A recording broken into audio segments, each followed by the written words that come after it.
Всем добрый день. Сегодня у нас в гостях Сергей Зубарев, якутянин.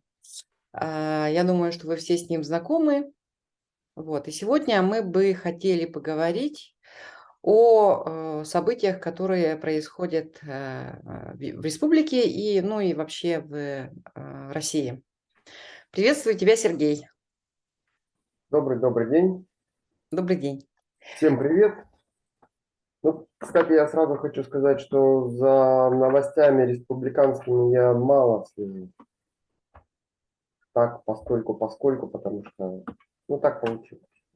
Ну, то есть слежу, но не так скрупулезно, не задавать там мне такие глубокие вопросы, там, наверное, бесполезно, я некомпетентен.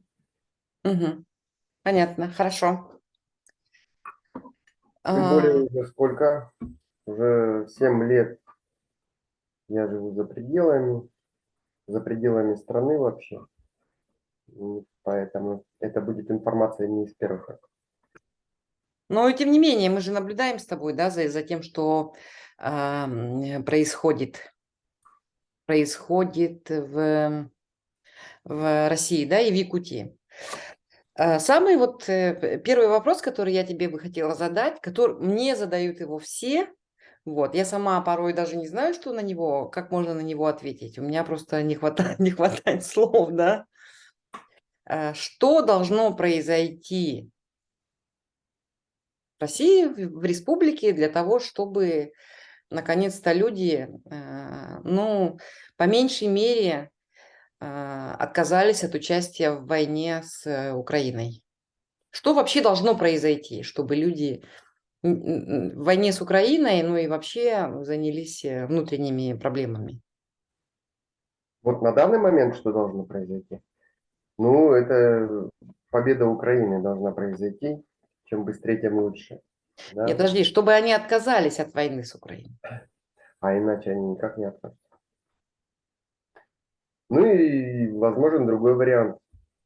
Там, перемотать пару сотен лет назад и именно Якутии там пойти по другому пути. Ну, Ну, это же нереально. ну, конечно, нереально. Поэтому реально это то, что я сказал в первую очередь. А сейчас, ну, ничего ты не сделаешь для россиян. Война по-другому выглядит, совершенно по-другому. Не так, как для тех границах и для всего остального мира. Для россиян они правы. Если бы не они, то на них бы напали, разбомбили, НАТО бы вошло, зашло, вышло, перекроило, раскроило, отобрало ресурсы, причем те ресурсы, которые они сами отдают за за ту цену, которую им назначает, там, диктует мировой рынок. Да? А тут вдруг столько лет никто на них не нападал, а тут вдруг. Ну и само понимаешь. Поэтому это вот другой взгляд на эти вещи. Поэтому я и сказал, что должна победить Украина, безусловно, и тогда начнет меняться что-то в головах. Мгм. То есть в данный момент вообще ничего сделать нельзя. В данный момент мы должны сидеть и ждать. Вообще ничего сделать нельзя, потому что, ну а как ты приходишь на работу, там разговоры о войне совершенно в другом ключе, как мы с тобой. Не как мы с тобой разговариваем, не как мы это видим. Мгм. Они сами вошли в Украину со всех направлений в 5 часов утра, и при этом они считают Украину агрессором. Ну, вот это же непостижимо. Что с ними должно произойти, чтобы они просто посмотрели на свои действия составили Мгм. и сравнили там с действиями, ну, не знаю, Рейха в 40-х. Ну, смотри, кто-то говорит, ну и даже мы ждали, что люди выйдут и скажут свое решительное «нет», когда массово поедут в Якутию гробы. Да, груз 200 поедет массово. Ну, сейчас мы видим, массово едет. Вот недавно самолет прилетел, да, чуть ли там не 100 гробов приехало в Якутию. И массово они не выходят. Ну, то есть получается, что на самом деле э, Ничего. Ну, так и получается, что на самом деле ничего, это просто как данность. Ну, вот такой итог, там, гробы. Ну, бывает война. Мы же боремся за правое дело, и они герои, и так далее, и так далее, и так далее. А зачем, почему, от чего, для чего? Эти вопросы не задаются. Ну, их даже, наверное, боятся задавать. Надо, и все. Как раньше было там. Партия сказала надо, комсомол ответил есть. Понимаешь, Понятно. это вот когда в 41 году Германия напала так на Советский Союз, да, и вопросов ни у кого не было. Надо идти защищать Родину. Ну, сейчас происходит то же самое. Мгм. Ну, в головах этих людей.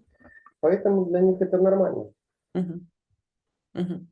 Короче, и так далее, и так далее, и так далее. Мгм. Они же жалуются, вот куча роликов там тех же мобилизованных, да, просят у Путина, чтобы он там перевел их в другое подразделение, обеспечил там, не знаю, боеприпасами, спальниками, едой, не задумываясь о том, что они находятся там благодаря Путину. А, Вот еще хотела тебя спросить, может быть, ты скажешь, что это неправильный вопрос, но все-таки я тебе задам вопрос. Ты известный спортсмен, да? Ну, был Мно- бы. Многие тебя знают, тем не менее, огромное количество людей тебя знает.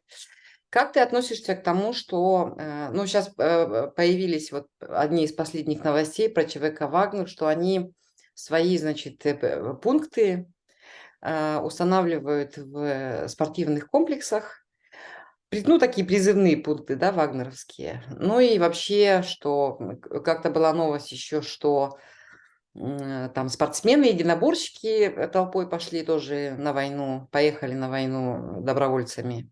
Как ты вообще к этому относишься? Я почему спрашиваю, потому что на самом деле я понимаю, что спорт это вообще же многолетняя работа. Это прямо с самого детства люди как-то занимаются собой, они должны беречь руки, ноги, головы.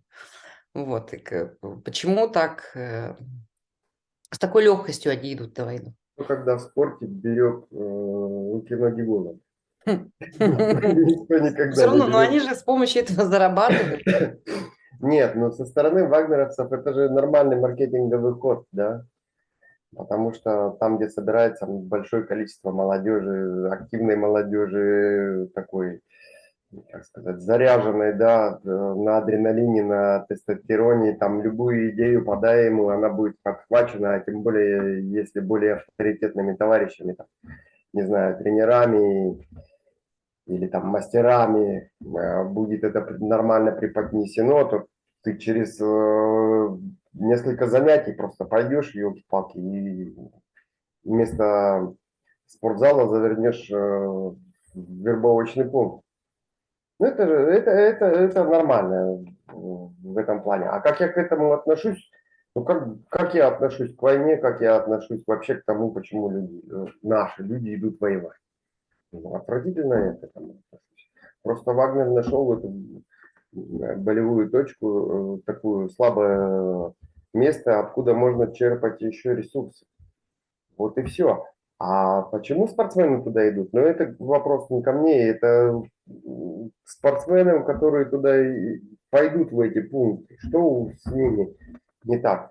Ну, можно ответить все то же самое, что и со всеми россиянами, что не так. Они видят только то, что им показывают, то, что они хотят видеть. Они не видят неудобные факты, не задают себе вопросы или не захотят, или не хотят этого знать, задавать. Они всегда правы, понимаешь? Тут двух мнений быть не может. И сколько уже об этом переговорено. И что с ними делать, это такой комплексный вопрос. Я не знаю. А отношусь, конечно, отвратительно. Как я могу нормально относиться вообще к войне, если бы это было бы обороной действительно своей страны, если бы агрессор вторгся. Ну, то есть диаметрально противоположные вещи, да, я Совершенно понимаю украинцев, Украину и так далее, и весь мир. Но это просто обыкновенно защищать свою родину. А что они делают в Украине? Кого они защищают, равняя города с землей, убивая мирных? Да даже и военных, какая к черту разница? Эти военные на своей территории. Это уже вопрос к россиянам. А отношусь я, конечно, ну, плохо. Когда Россия стала фашистским государством? О, это очень глубоко. Если смотреть там все эти исторические периоды, да, то она Всегда была? впечатление, что она всегда была фашистским государством, там, ну, по крайней мере, начиная с того момента, как свергли царя, и у нас эти на гербе Пашины появились, а, ну, ты помнишь, наверное, серп и молот, а, и Колосья. снопы колосьев, да. Ну, это же очевидно, да, там, Пашина связка, мы вместе, мы едины. А еще там был очень интересный момент, а, ни на одном гербе мира такого не было. Глобус и серп и молот на всем земном шаре. Мгм. Уже о чем-то говорим, да. Ну и плюс к этому идеология, да. Мгм. Партия, как бы она бы там не называлась центральная коммунистическая и так далее, центральный комитет коммунистической партии. Все равно власть была сосредоточена в одних руках, была одна идеология и так далее, так далее. Ну, прямые аналогии, совершенно прямые аналогии. Мгм.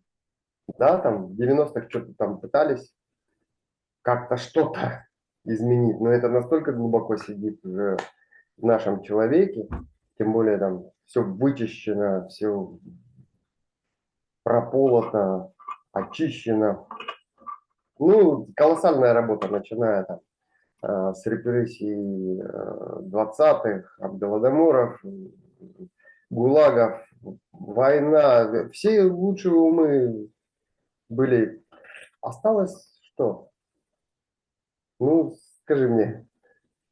Ну, стадо, да, Масса. которые, Мгм. Масса. да, масса осталась, ну так скажем, да, атара, кошара, как, как кому удобно. Ну, конечно, это так не очень хорошо звучит, да, но вот оглядываясь назад, где, у меня же там, я 71-го года, у меня все детство прошло э, под красным знаменем, да, пилотки со звездочкой, потом с пионерским галстуком. Ты смотришь на все это, ну это же реально тугудун, тугудун, тугудун, там барабаны звучат, ты идешь там вперед, что-то, металлолом собираешь, деньги, фонд мира собираешь. Куда эти деньги шли, интересно? Ну, это уже другой вопрос.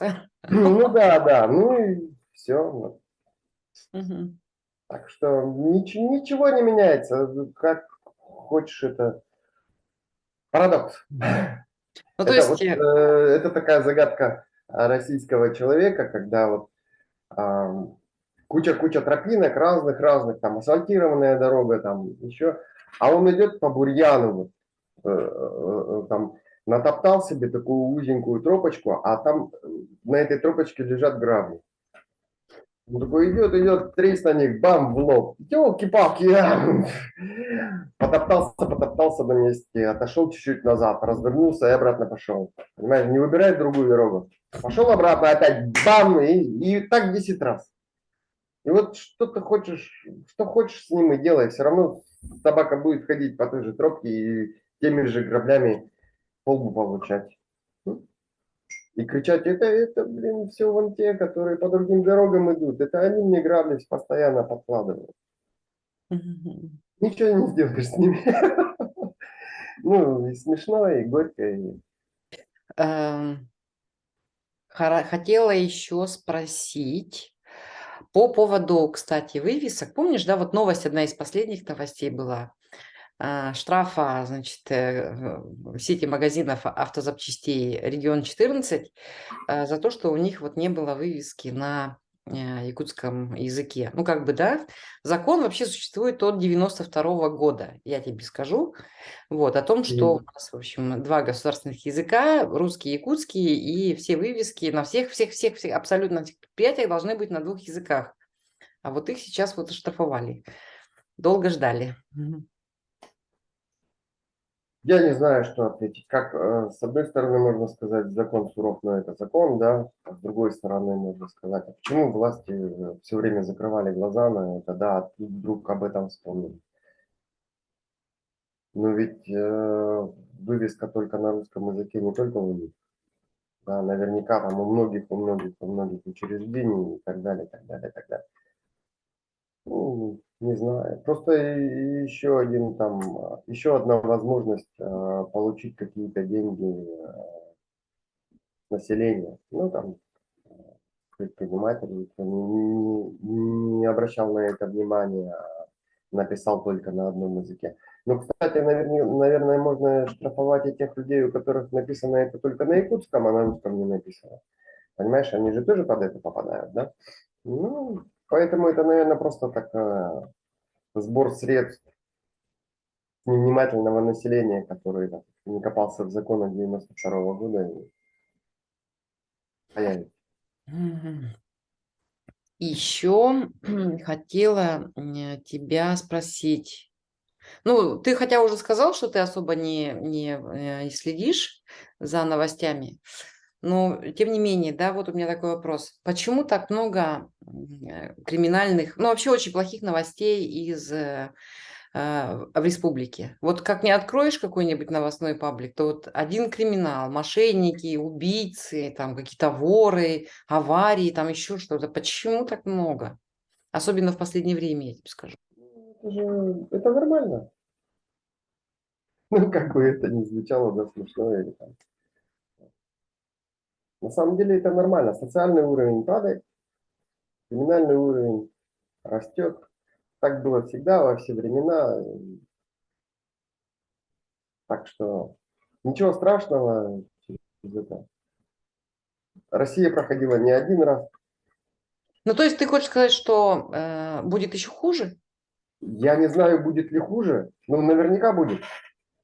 Наверняка будет. Ну, я просто хочу сказать, что этому не стоит удивляться. Не стоит удивляться. Мне проще ограбить кого-нибудь, да, чем пойти заработать, потому что, ну, работы нет, или платят мало, да, или зарплату задержат. Я лучше пойду у прохожего, отниму и пойду выпью, не знаю, пару пива или куплю жене сапоги.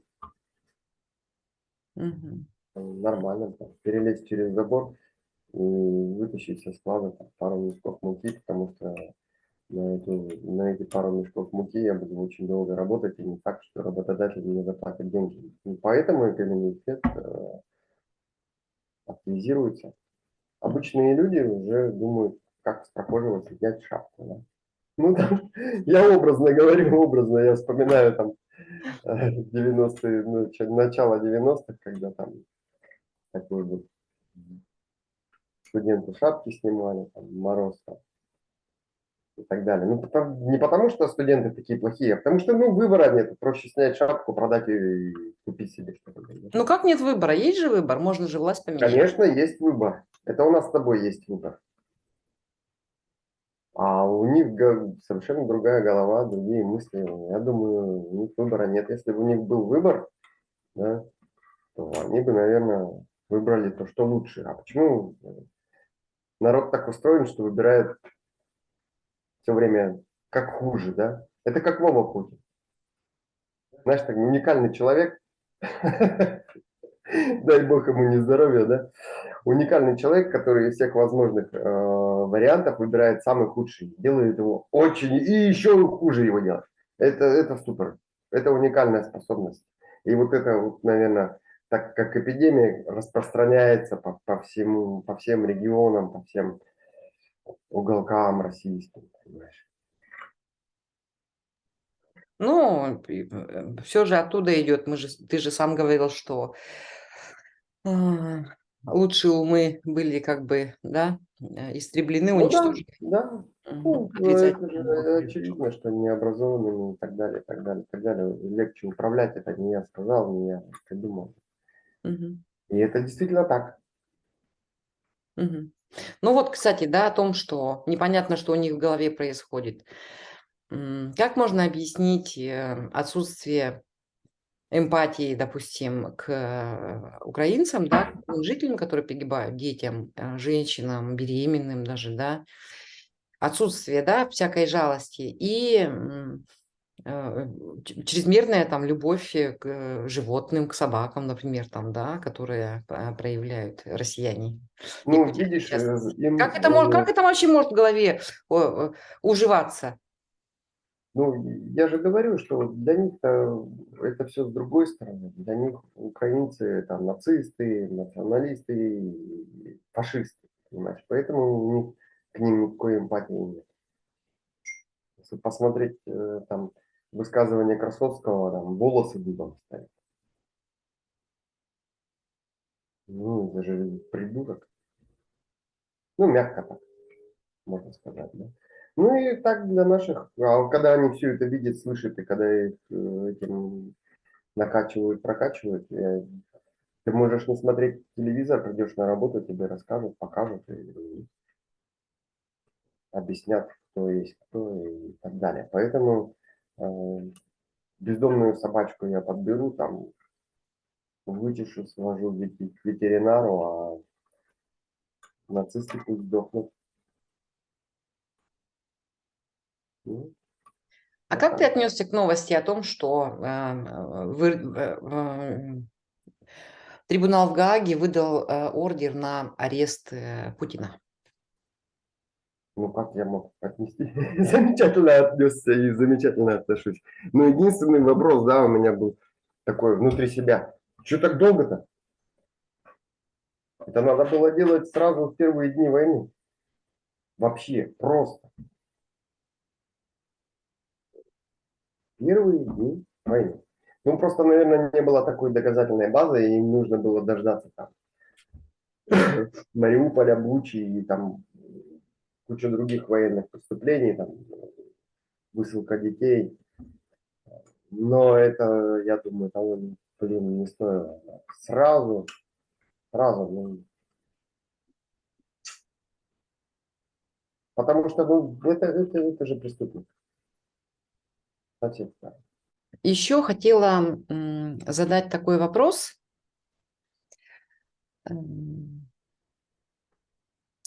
Независимость Якутии.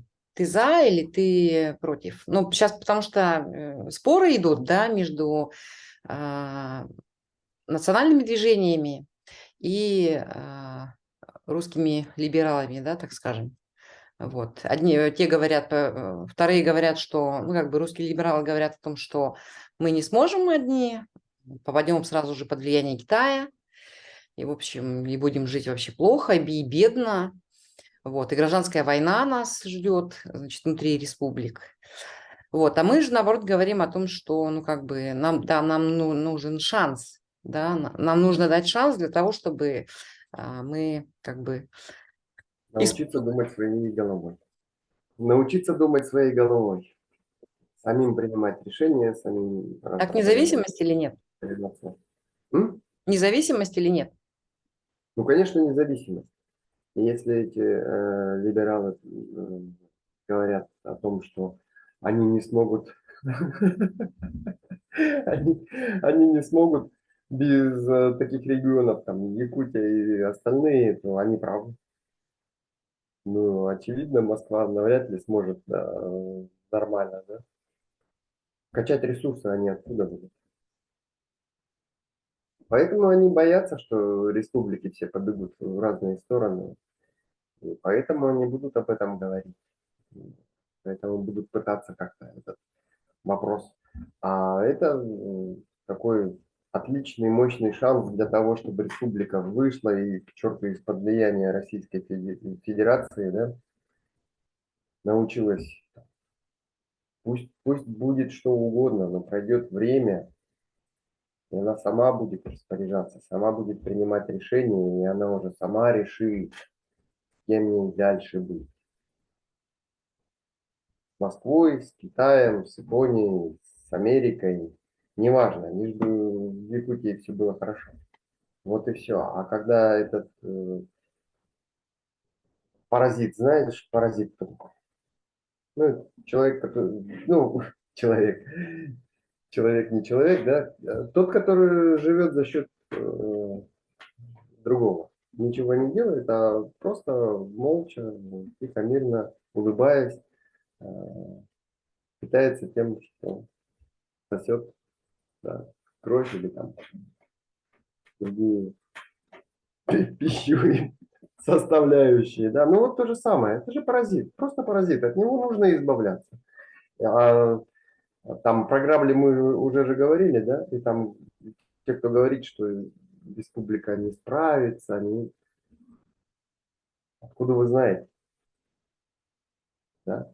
А, например, вот эти почти 400 лет существования вместе Якутии и Москвы, да, оно просто показывает, что это, ну, жопа, если можно такое слово употребить в нашем эфире, да. У жителей нет ничего, ну и так далее, да. И им говорят, ну ничего, ничего, вот мы же тут дороги строим, там, развалено все, что можно было развалить. Ну, просто вообще. Все месторождения, все принадлежат не республике. Да. Республика дотационный регион. Сколько еще лет, ну, должно пройти, чтобы до людей дошло, что ну и к черту, почему у нас добывают, отдают и нам ничего не дают? Почему у нас газа нет? Почему у нас бензин такой дорогой? Это потому что мы без Москвы не можем сами жить? Почему у нас инфраструктура так хорошо налажена, что даже северный завоз не успевает сделать? Да? Почему у нас там в отдаленных улусах элементарные продукты стоят в 3 раза дороже, чем в Якутске? Это потому, что Якутия такая должна Москве много-много денег.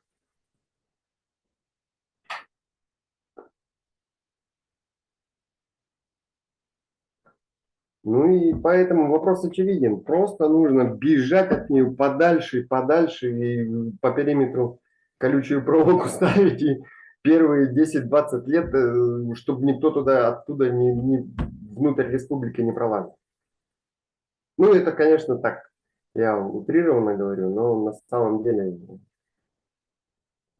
это будет тот период, когда появятся новые умы, новые головы и так далее, и так далее. И республика будет учиться жить самостоятельно. Это не такой быстрый, не такой,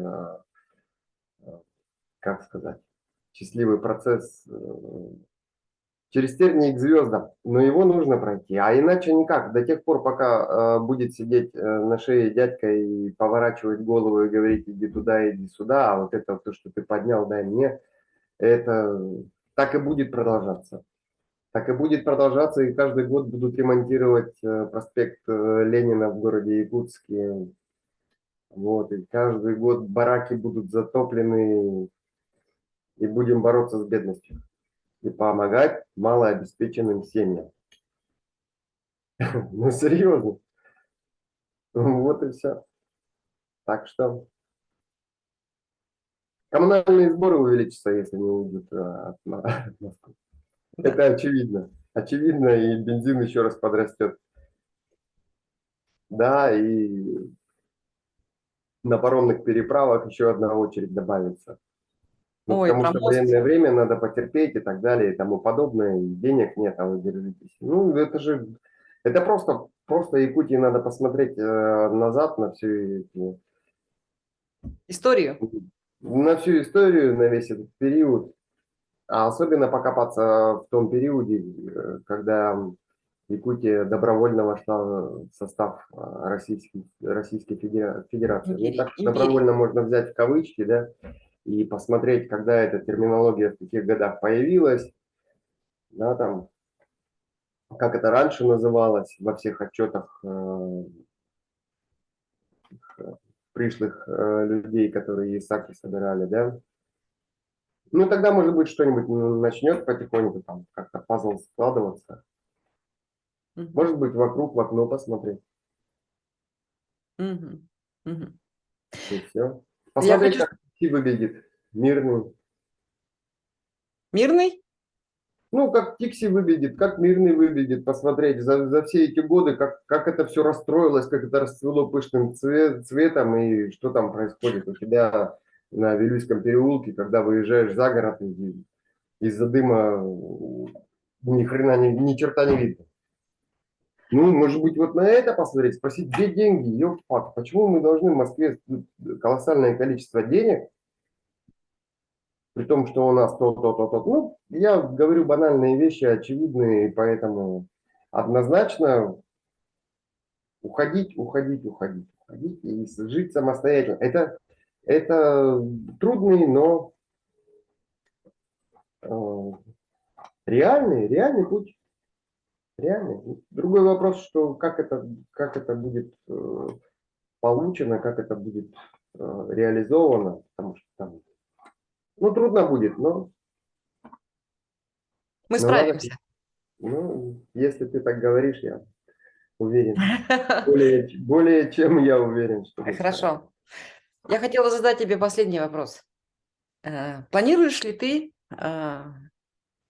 возвращаться в Якутию, в Республику Саха? Ну или вообще в Россию? Ну, как говорят, да, никогда не говори никогда, да? Никогда. Я не планирую. Лично я не планирую. Я планирую совсем другие вещи, у меня в голове совсем. Я не то, что не хочу, я не знаю, как это назвать. Не готов, не хочу. Э,